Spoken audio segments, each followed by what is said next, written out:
Well, hello, everybody. Welcome to our Engaged Intelligence podcast number 5. And today we're really lucky to have Richard Galbraith with us to talk about a slightly different lens on trust, more from somebody coming into an organization or into a senior leadership role where they really have to understand the environment and, if necessary, make some changes to improve the trust. Because as we've said before, trust is the foundation of communication and the work we do. So without further ado, I'm with my colleague Ben here today as well. I'll let Richard introduce himself.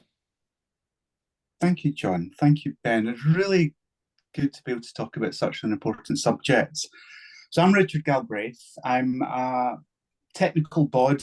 I'm an actuary. I've been doing that for 25 years. Specialised in risk about 10 years ago and worked up to sort of C-suite level as a chief risk officer in a small company. I've been director of enterprise risk for Europe, and I'm very heavily involved in that. It's a very real profession. So on paper, why would you talk to an actuary about trust? Several years ago, I actually qualified as an executive coach, and I had the privilege of sort of attending Henley Business School, the professional certificate in executive coaching for that. And it completely changed the way that I look at everything, because coaching for me isn't just about having a great conversation, it's about creating that culture of thinking. And what I found is being able to create that space with people was something that's foundational for trust. So 3 years ago, I qualified as an executive coach. I'm now an International Coaching Federation certified coach. And as of January this year, I set up my company Clandestine Coaching Limited, that I'm coaching leaders to help technical people just become better leaders, because so many people are brilliant at the technical, but they don't quite get the people. And a foundation of that is trust. You can also sort of see me with leading figures as an associate and coaching with chemistry with an associate. So I'm available for conversations and speaking to people, but the trust for me is, how do we do this?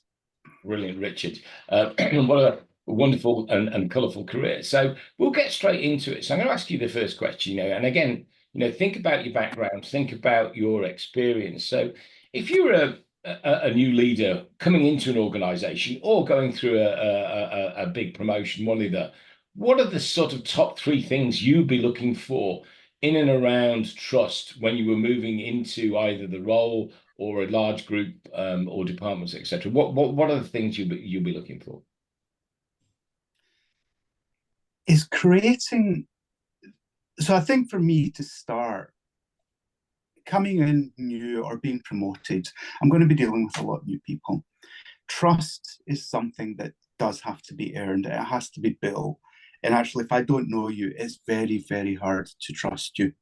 The first thing I want to do when I come into any organization or involved in anything, I want to sit down with you. I want to have a coffee with you.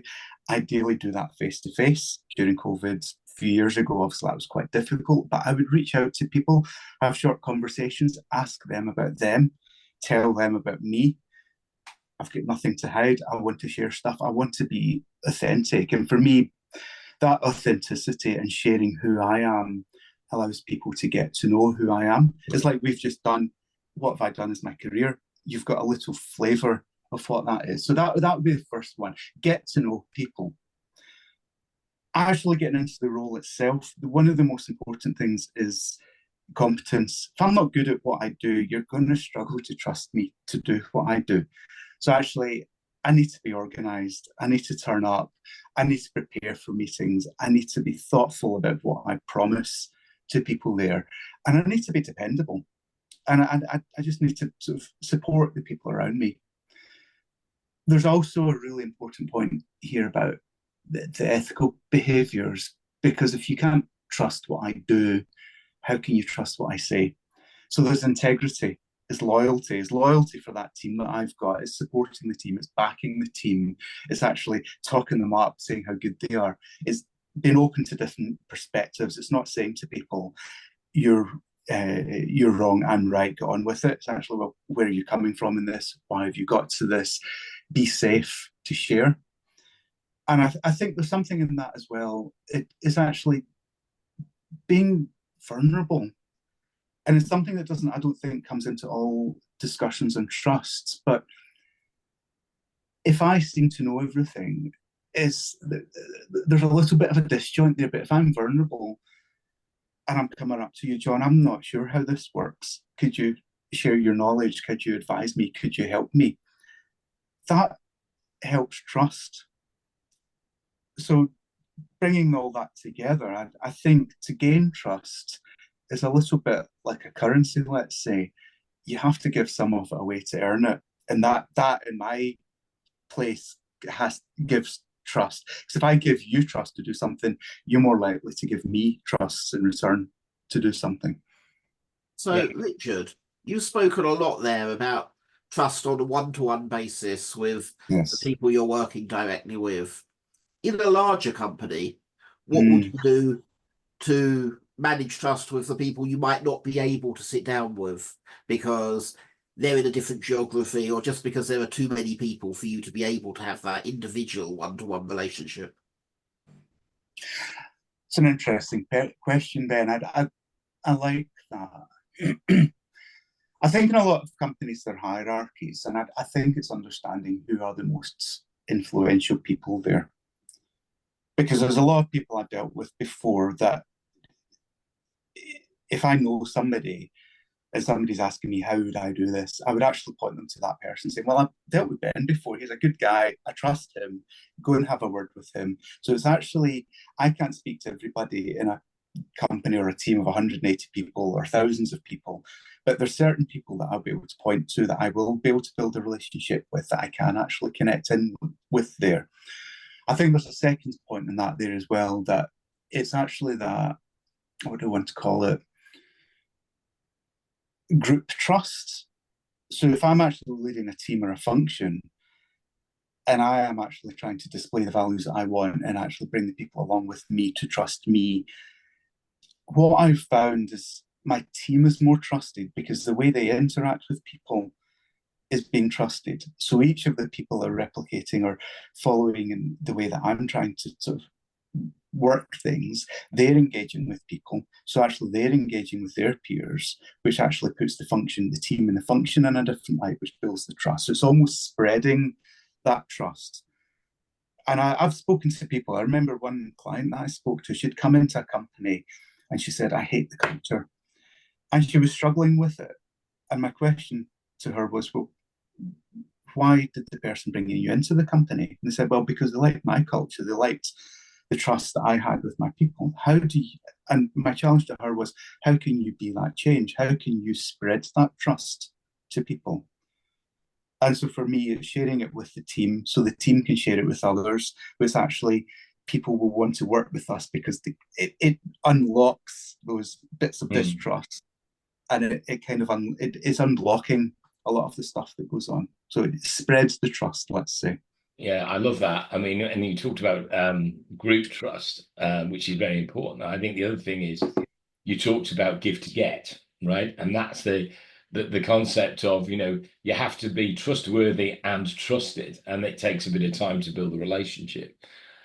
Just sort of, again, looking at it from a slightly different, same thing, slightly different angle, because as we all know, and you've said yourself, Richard, trust takes time to build. It's not implicit. Yes. Immediately, so as a leader, when you're coming in, you're going to feel a lot of different emotions, right? There's going to be stress, right? Because you've got to perform or make a difference in whatever you've been tasked to do.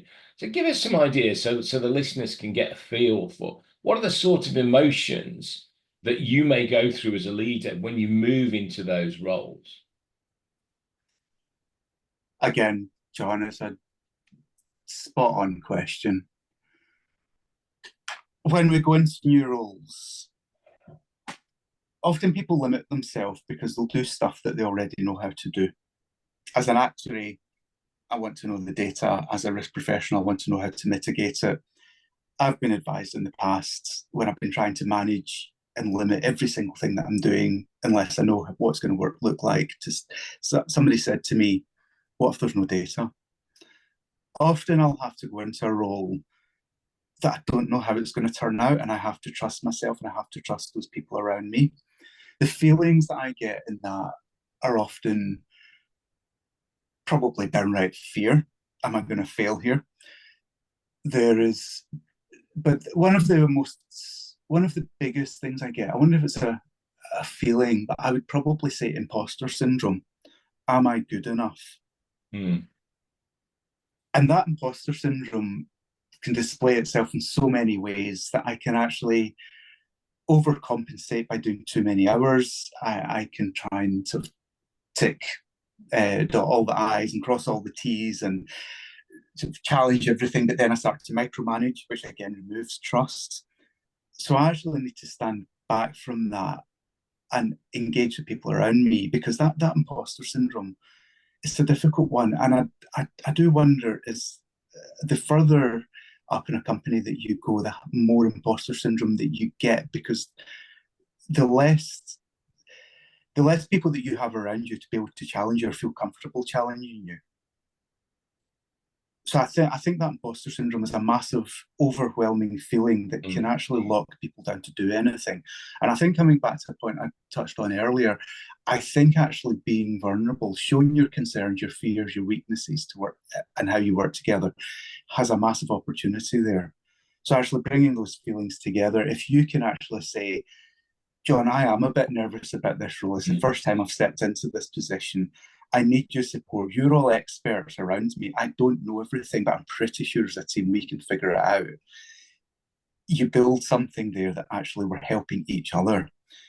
And often I'll go back to the point, what is the point of the leader? It's not to know every answer. It's not to make every decision. It's to ensure the success of the team and the company. And how do I flip that around to say, the people that I've got with me, you are helping me and us secure the success of this company. So this is up to you to make a decision. It's up to you to share your experience. And that, for me, bringing it back to your point about what are the feelings that I've got, there's an awful lot of pride in that when I actually can get the team working together to do this type of thing.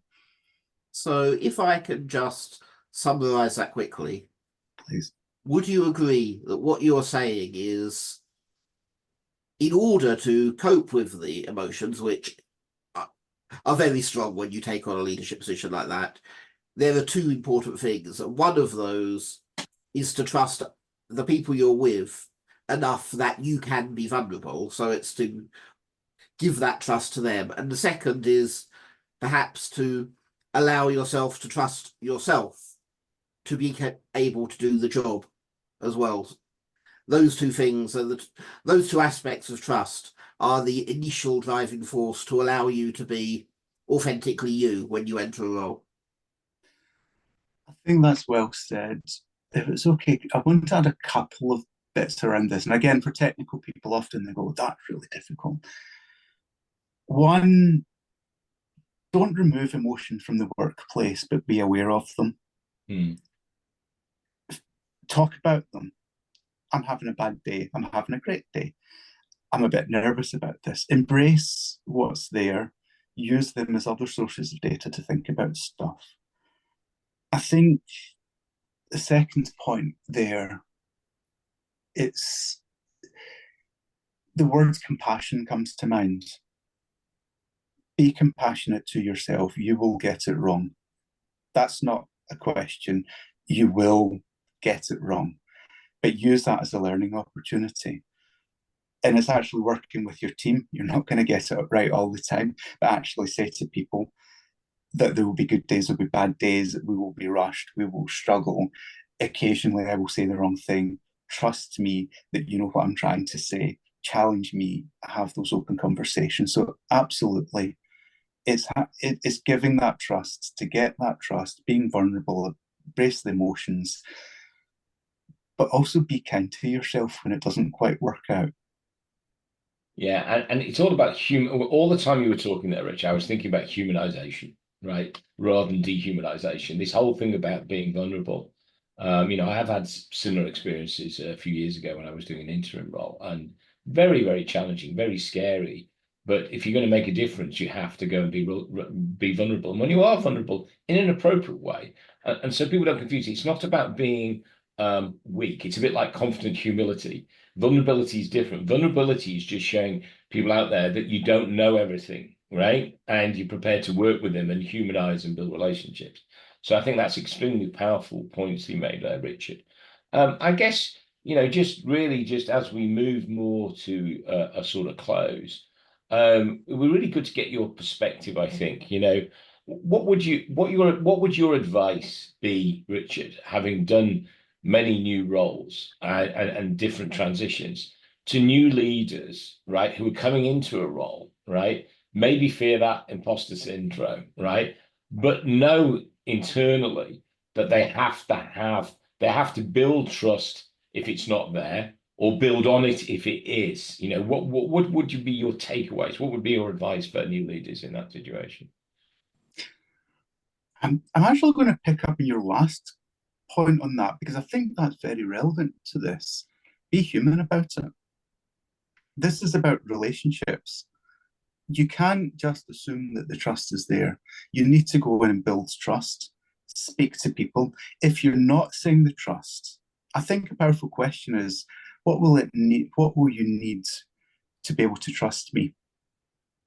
Because people will build trust on different things. So have the conversation, be bold enough to talk about it. If you're not seeing it, what are you not seeing? Why are we not seeing it? What do you need to build it? And for me, it goes back to that point we made right at the start. Don't underestimate the power of a coffee or talking about what you're doing tonight or at the weekend.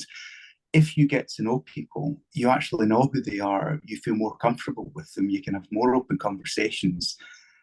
And in business, we're not there for the good of our health. We're there because we're trying to make a difference in what we're trying to do. It's all about relationships. It's about being human.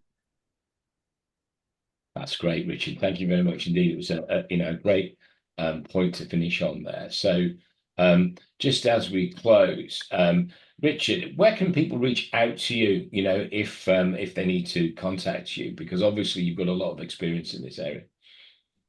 Thank you, John. I think the easiest place is I'm quite active on LinkedIn. I'm sort of building up my presence there. I'm trying to put out useful information for people. So please connect with me, Richard Galbraith.